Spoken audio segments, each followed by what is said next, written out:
ലോകത്തിലെ കോടീശ്വരന്മാരായിട്ടുള്ള കായിക താരങ്ങളുടെ ലിസ്റ്റ് എടുത്താൽ റൊണാൾഡോയുടെയും മെസ്സിയുടെയൊക്കെ കൂടെ ഇന്ന് നമുക്ക് കാണാൻ സാധിക്കുന്ന ഒരു പേരുണ്ട്, മൈക്കിൾ ജോർദൻ. ഇതിന് കാരണം അദ്ദേഹത്തിൻ്റെ അമ്മ എടുത്ത ഒരു തീരുമാനമാണ്. 1983 മൈക്കിൾ ജോർദൻ NBA തിളങ്ങി നിൽക്കുന്ന സമയം.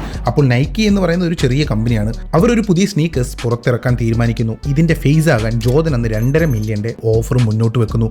എന്നാൽ ജോർദൻ അഡിഡാസിലോ കോൺവേഴ്സിലൊക്കെ സൈൻ ചെയ്യാനാണ് താല്പര്യം.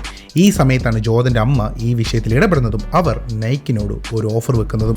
മൈക്കിൾ ഇത് സമ്മതിക്കും. പക്ഷേ ആ ഷൂവിന് മൈക്കിളിൻ്റെ പേരിടണം. അതുപോലെ തന്നെ വിൽക്കുന്ന ഓരോ ഷൂവിൽ നിന്നും കിട്ടുന്ന ലാഭത്തിൻ്റെ ഒരു നിശ്ചിത ശതമാനം മൈക്കിളിന് തന്നെ നൽകണം. അതും റോയാലിറ്റി ആയിട്ട്. ഒരു കമ്പനികൾക്കും അംഗീകരിക്കാൻ കഴിയാത്ത ഈ ഒരു ഓഫർ നൈക്ക് എന്ന് അംഗീകരിക്കുന്നു. അങ്ങനെയാണ് എയർ ജോർദൻ എന്ന സ്നീക്കേഴ്സ് പുറത്തിറങ്ങുന്നത്.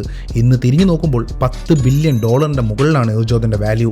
അതിൻ്റെ നല്ലൊരു ശതമാനം ഇന്നും മൈക്കിൾ ജോർദന് ലഭിക്കുന്നുണ്ട്. തൻ്റെ മകൻ്റെ കഴിവിലുള്ള ആ അമ്മയുടെ വിശ്വാസവും ആ അമ്മ എടുക്കുന്ന തീരുമാനം ഒരിക്കലും തെറ്റാകില്ല എന്ന മകൻ്റെ ഉറപ്പുമാണ് നമുക്കിവിടെ കാണാൻ സാധിക്കുന്നത്. നിങ്ങൾക്ക് എന്ത് തോന്നുന്നു? കമൻറ്റ് ചെയ്യുക.